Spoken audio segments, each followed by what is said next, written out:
Israel cannot live alone, cannot survive as a state alone. They cannot do it. If the United States was interested in bombing Iran, they would have led the war. So right now, what was out of hand is Israel. Netanyahu did a big thing, basically, where he killed Nasrallah without the U.S. consent. This is a glaring message from the United States saying that we're defending the Iranians. The Iranians have been syncing up with the Americans and are an ally behind the scenes. Nuclear necessitates testing. The Israelis never tested. Israel does not have nuclear capacity, period. Assalamu alaikum. Welcome to I3 Pulse. Today, will America declare war on Iran? Or will this be the end of the Iranian regime? Or will Iran, as a last chance effort, go in an all-out regional war and take Israel down with it? Today on I3 Pulse. Alaikum, Chef. Chef, we've been seeing some crazy, disturbing tweets, truth socials on Trump, where he was claiming that, number one, America has complete control over the skies of Iran. And then he said that Iran should have signed the deal I told it to sign. What a shame. What a waste of human life. Everyone should immediately evacuate Tehran. So what's happening here?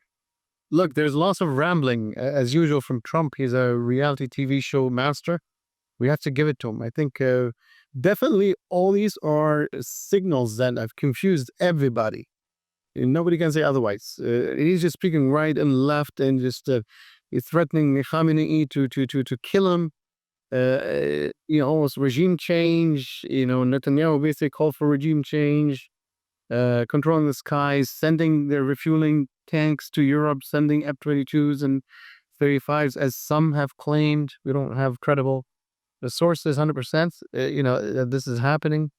All this stuff. Definitely, look. Is there a threat against? Is Iran at the crosshairs? The question is basically, what's the possibility of the United States basically bombing Iran? Look, I would say it is highly unlikely. Highly unlikely that the United States would actually bomb Iran right now. Is it possible? Yes. What's the possibility? I would say 30 to 40%. Okay, so it's like Iran seems to have a chance at this situation. So I believe basically it's like 60 to 70% that I don't believe it's gonna. And then why? The reason is, if the United States was interested in bombing Iran, they would have led the war. Okay, that's number one. We said from the beginning the United States definitely will defend Israel, so Israel does not implode as a state. This is 100%. The West will never allow Israel to implode, and the Iranian regime doesn't have the guts to even basically try that. So Israel is safe from that perspective. But Iran have hurt Israel, and this is under the guise of the United States, under the guise of the Europeans. So why would Trump allow that, right? Yes. Okay, it's one thing Trump not to declare war on Iran, which is one possibility, but he's just allowing Iranian ballistic missiles, is just striking Israel, and Israel's in a tough position. So does this indicate that that there's a rift between Trump and Netanyahu? He's letting him bleed out until he comes and saves the day. Like, what's happening behind the scenes? Yeah, I mean, look, at the end of the day, the friction between Netanyahu and Trump, we've been speaking about it here and at the I3 Pulse, for quite a bit now. It's like almost 2 years. Or at least 1.5 years. So yeah, there's a friction, and this is what we have forecasted to be the case, right? Our forecast is that the United States want Israel, whether Trump pushed Israel for the war, or Israel basically went ahead unilaterally against the will of the Americans, or with the permission of the Americans. We said these were the three possibilities last time. Is the Americans are okay with Israel going forward. This is the fact. They went forward, and the Americans are not side by side attacking Iran until this moment. And this would prove that basically there is no consensus between the Americans and Israelis. But the Americans, since they gave some type of green light, and they are supporting to a certain extent the operation. Behind the scenes, at least, and definitely defending Israel. That means there's interest. This is happening in the interest of America. Trump was very clear that I'm going to put America first. So he's putting America first with what's happening. So we need to understand the facts. There is definitely, look, there's an analysis and forecast, and there's facts. The fact is the United States did not hit Iran yet. It's a fact. So this is the 6th day of the war, and the United States did not join Israel. So all this is saying is something. Now, the second part is we've said many times before that the Iranians have been syncing up with the Americans and are an ally behind the scenes, a proxy, an agent for the Americans. People don't believe that. Well, they are. And right now what's happening, the Iranians did not use all their missile power to hurt Israel. Israelis hurt the Iranians, but the Iranians have been they're basically been in control. Well, not really control, but they're limited their strikes against Israel. They did some damage, yes, and that's how much the Americans allowed them to look. Hurt Netanyahu, make Netanyahu look bad. But this is your limit. This is what's happening. This is really what's happening right now. Like if the Iranians have way much missiles in numbers and capacities and advancements, right? The missiles that the Iranians have used were the older versions of whatever they had. Okay, they should have freeze and so forth. And the reason is, well, like it's understandable that they use the old stuff. One might say, I heard one American general or ex-general, whatever it is, said that they're using it to basically get the Israelis to use their their air defense missiles and to utilize the supply. 100% true. What are they still doing? Like they killed your military chief. They killed many of the leaders of your country and your army, and they're bombing you day and night. What are the Iranians doing? Nothing. Why? Because the Americans told, look, this is how much you would do. Okay, this is your limit, and the Iranians are fine with it. It's just right now what's out of hand is Israel. What's out of the genie out of the bottle is the Netanyahu government. Not even Israel as an institution fully. Like you'd see Ehud Olmert, the ex-prime minister of Israel, totally against Netanyahu. Totally, like he speaks literally as he puts America first, and this is what Israel is supposed to be doing from an American perspective. It should put America first. Why? Because America supplies Israel's with life. Israel cannot live alone. Cannot survive as a state alone. Okay, they cannot do it. It's just physical impossibility, resource-wise, manpower-wise. So the Americans are saying, look, we give you life. We're the mother, and you're the child. You're supposed to be obedient to the mother. But the child right now is, early teenager. They're like, no, I'm not gonna obey you. What's it called? Ehud Barak, same thing. Okay, so now I understand what you're saying, but now what is the explanation behind that? Like, what is the U.S. trying to achieve with certain moves that are happening on the ground? For example, as you mentioned, they're bringing fighter jets into the region, right? They're bringing even, we're talking about destroyers into the region, aircraft carriers into the region with the 60, like literally planes that could just start a war if they want. So is this a negotiation tactic? What's the goal for this? No. The negotiation is done. The war is for negotiations, right? So if Iran didn't agree with the way the United States wants to separate the interests within the region, that's where basically negotiation comes in, right?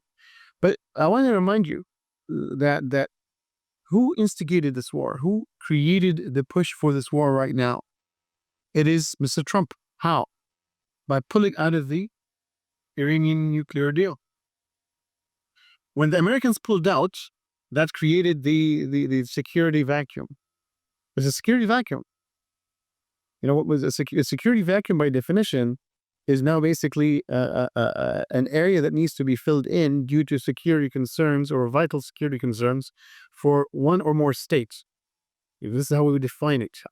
So the minute basically the Americans pulled out, just like pressure will move from the high to low, the Israelis had to move in. They had to move in because the minute basically Trump pulled out, Trump gave a green light for the Iranians to continue uranium enrichment, and that would lead to a bomb. If the United States did not pull out, then things wouldn't have moved forward. So who instigated the war? Just like we spoke in Ukraine, the one who instigated the war was Biden. Over here, the one who instigated the war is Trump. You see what I'm saying? So we need to understand that actually the United States at a specific timing pushed the Israelis. Israelis want to, but now the Israelis had to. The Israelis did not want to go alone. But with America pulling out of that nuclear deal, they had no choice. Just like with Putin, he had no choice. He had to go invade. The Americans are the ones who basically control the game in the Middle East. And this is exactly what happened. People don't speak about this way. But this is exactly what happened. The Trump administration gave Israel no choice except to go on their own to fight the Iranians. And that's why I said, we're not doing anything. We're not bombing nothing. And that's why my estimates and my forecast at 60 to 70% chance is that the Americans will not bomb Iran. Now, you asked me a question. It's like, why are they moving all these assets? Yeah. Well, they're moving these assets probably to give more illusion to the security and army within Israel, the establishment. You need to understand the regular administration don't understand politics. Yes. So Netanyahu knows what Trump is doing, but he's going to go tell people, look, they're not going to come for our rescue. He's going to look bad. He will be toppled. So for the American administration to keep the confidence within the security architecture within the Israeli administration to keep moving and bombing Iran more and more, he's like, yeah, the Americans coming. Just keep doing what you're doing. Because he wants to perpetuate the war. That's why when he asked, basically, are you calling the Iranians to get them back on the table? No. Even Macron, when he said that, Trump just bashed Macron. No, I'm not looking for it. Yes, he said, let them fight, remember? Let them fight. The Americans want the Israelis to fight. That's what's happening. So why does America want Israel and the Iranians to fight in the first place? Right? He said that there's friction between the Israelis and the Americans. So that could be the only reason that Trump wants to use Iran to hurt Netanyahu, period. This could be, I'm not saying it is. I'm saying definitely this is a reason. And to even add on to this point, Sheikh, Tel Aviv has not been struck this way for a very long time. There's never been. No, it's not like a long time there. It never been. No. the Israelis were hurt. Now, whatever happened in Israel never happened in the history of this occupying state ever. And that's why basically the Israeli government, Netanyahu, had to stop the Israeli airline flights out of Israel because people are leaving. Yes, that's about the profiting from this. If they would have allowed it, half of Israel would be in Europe, if not more. But they're blocking it. They're not allowing flights.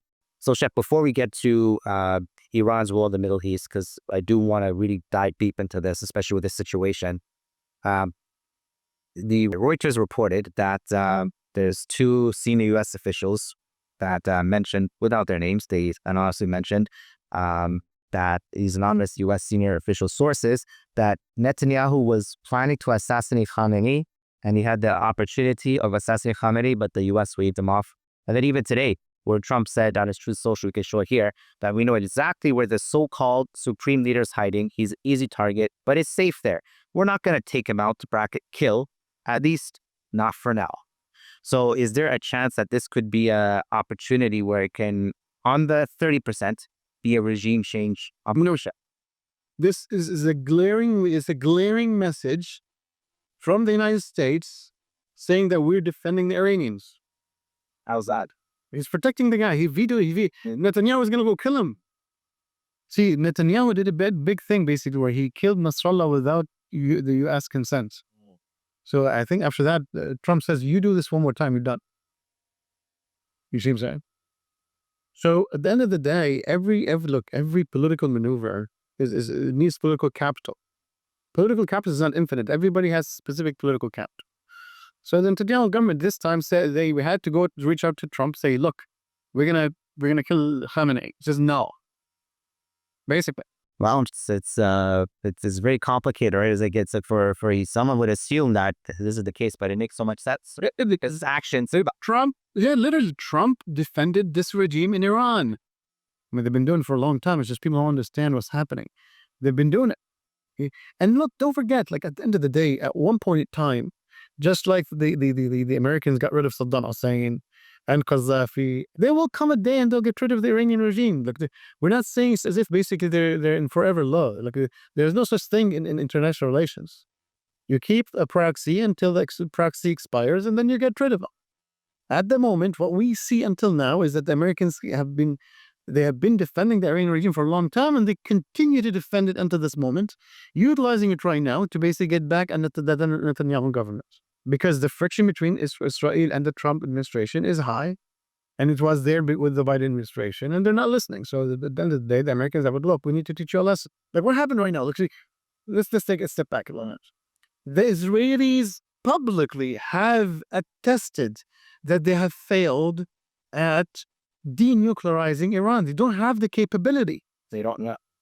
They like physically it's impossible right now, at least from the air, it's impossible. The Fordo nuclear site is underneath a humongous mountain. As some professional analysts say, even the biggest bunker buster bombs that the United States only have cannot penetrate that deep on Earth, in the Earth's crust. It's like even the United States don't have the ability to do that. Okay, they might, but it's not 100%. So definitely the Israelis cannot do it, and they've said, look, we can't do it. Without America, we cannot denuclearize Iran. So you see how basically everything makes sense? But the Americans do not want fully to denuclearize Iran until this moment. Okay? And Israel is all alone without the US support. And the Americans are defending Khamenei. Israel has one way to really finish the job. Okay? Through a clandestine operation on the ground. Okay? They've been able to penetrate. They've been able to prove. They've done that. They've proven they're capable, and they've penetrate the Iranian geography. Okay? Landmass. They came in. They built full bases, not base. Put missiles, drones, drone manufacturing units, spy networks, killing people in their houses. The pinpointed stuff. Now, what they could do, and see that the Israelis are threatening that Thursday night, Friday night, something big will happen. Now, something big will happen, without America, it seems. Okay, unless they've been able to pull America in with some maneuver. The Israelis have been able to pull Americans in before. Like for example, Saddam Hussein. So we're not going to get surprised if they do pull America into the war. Okay, but for now, what we see until now is that the Americans have resisted. So if the Israelis are going to do it alone, I'm saying the only way that this could happen cannot happen from the air. Then it must happen from the ground. That means they know how to get into Fordo and to bomb it from the inside. Okay, that's the only way to do it, right? Either the air cannot do it. Yeah. Now they need to the clandestine operation, come in, infiltrate, and the Iranians know, so they're gonna have extra security as well. Unless they have a security breach in Fordo, and that's gonna be impossible, right? So they must have now some security breach in being able to basically come in deep, go inside, blow it up, and then leave safely. So this is the only thing I would expect. This is basically the biggest news I have today, is that this could be coming. And the Iranian regime have sadly, from their perspective, I'm saying, they've been incompetent. They couldn't defend their leadership of multiple army units and the chief of staff and the Republican Guard and these Iranian scientists, and they're exposed. Okay, so this is what could happen. Could happen in the next couple of days, is that actually such an operation could happen. It's crazy. This is. I'm just trying to process this. I'm sure the viewers are as well, right? Iran is a place almost in a sense, if you think about it, and it's sad really to say this, where if someone wants to get assassinated, they go to Iran, right? Like there's a lot of security issues. And I saw a post, I saw something on Twitter where it was reporting that Khamenei and the Iranian government was telling their citizens to get rid of their Meta products, WhatsApp, Facebook, and remove them because Israel is using that to basically identify people that they need to as targets. But it seems too late. I mean, there's just 6 days in, to release that is a bit late. Now, Sheikh, I want to pivot and ask you a question about something that seems to be internal division within the U.S. I don't understand the U.S.'s stats on this, where specifically on this video with Tulsi about the Director of National Intelligence. So we want to get you to see this. It's just a 10-second clip. Tulsi Gabbard testified in March that the intelligence community said Iran wasn't building a nuclear weapon. I don't care what she said. I think they were very close to having one. So the director of national intelligence was said, okay, Iran's got this, they're not near nuclear capabilities. That take them some time. And Trump's like, I don't care what she said. They're very close. So does this signal even a level of division where even there's No, it doesn't, actually. Because Tulsi Gabbard was hired by Trump and they're on the same page. She speaks the official stance that is based upon real data. And then, again, Trump confuses the world, right? Like, this is his job. So I would take Tulsi Gabbard's definitely her assessment 100%. The Iranians, if they want nuclear bombs, they would have done it a long time ago, years and years ago. People have been saying basically Iran is 2 months away from a bomb since 2001, 25 years ago. So now the Iranian regime seems to have taken a strategic decision not to acquire nuclear weapons. And why? Because the Americans said this is a red line. Now, I have a question on this. Iran doesn't have nuclear weapons, and then Israel's been threatening them that the Libya model, which we saw what happened to Gaddafi and after denuclearization. But Pakistan has nukes, right? Certain countries have nukes. So, from your assessment, why is it that Iran has been unable to acquire these, but Pakistan, one Muslim country, Pakistan, has nuclear capabilities? Well, two different theaters. So when we analyze them, we need to analyze them separately. The Pakistan without nuke, basically India would rip it apart, right? So the Americans wanted Pakistan at one point in time to be an ally of India against China. Didn't end up happening, but the nukes were needed for both to continue to survive, right? And also Pakistan was against China, basically. China would eat Pakistan in a second also. So that there's a need to have a nuclear Pakistan for Pakistan to continue to exist. Iran, no. Actually, Iran basically would threaten the Israelis. If there is a nuclear state within the Middle East, no Israeli will stay in Israel. Everybody has a second passport on the leave. So that's why it's a red line. So the Iranians understand that. And because they're in cahoots with the Americans, as I said a million times. So the Americans say, we understand, we're not going to go there.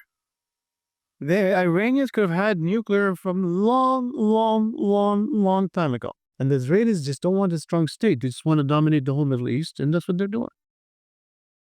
So Iran, we spoke about U.S., Israel. Iran now are in a situation where if an clandestine operation happens, and they've been really hit hard as well, very, very tough and badly. So in this situation, can Iran potentially backed up into a corner where they now have to just basically say, you know what, for our existence, we just have to go all in at this point? Like, can things get out of hand to get there? So far it hasn't, but is there possibility for things to get there? The minute the Iranian regime feels that the United States had accessed last time, if the Iranian regime feels that the United States had let them go, then they might basically go into a flight or fight mode, 100%. Okay? Any regime would do that. Iran is humongous as a country, and nobody can the Israelis cannot destroy the ballistic missile capability of Iran. This is gibberish. They cannot do it. This is a humongous country with 90 million people. Okay? So it's that's the only time the regime would basically go all in. That's why, as you see right now, there's everything is limited. They might escalate a little bit if Israel continues. It's going to be a tit for tat, as you can see. So this is a limited war that is controlled. This is what we see in front of us. It's not an all-out war. It's not a war neither side is threatening the other side's existence, right? We need to understand that. Yeah. So now we know what it would take for Iran to go all out in that extreme circumstance. And to bring this episode to a close, what would it take for Israel to go all out? Because it seems like this whole time Netanyahu's been... They don't have the ability to. They can't. Look, the Israelis can, they would. But isn't it rumored that Israel has nukes? Right? Some people say, Israel has nukes. Israel does not have nuclear capacity, period. If Israelis have nuclear capability, even tactical, they would have used it for Iran. Okay? They don't have nuclear necessitates testing. The Israelis never tested. Period. Okay, people say, oh yeah, the Americans gave it to them as a gift. Nobody gives nuclear as a gift to nobody. Nobody. We're not giving chocolate bars. This gibberish. So, Chef, I'm just flabbergasted, to be honest. Israel not having nukes, which makes sense. And then, the clandestine potential operation, that prediction, let's see how that plays out. And then even the U.S. is keeping Iran out, and then Israel doesn't have the capacity. It's just, people have just been fed narratives, and we're just buying the media narratives. We're not thinking deeper. So I'm just so excited. I'm going to jump off this chair, to be honest. I think people are probably casing their homes and their rooms. And when we, in this episode, in this podcast, explain the realities behind things, it gives us that political awareness for the Ummah. So for everybody, guys, subscribe, like, comment, and share. This is the podcast where we're going to discuss what's really happening, and we're going to continue to keep you guys updated every step of the way, inshallah ta'ala. So we'll see you all in the next episode of i3 Pulse. Assalamu alaikum wa rahmatullahi wa barakatuh. Assalamu alaikum.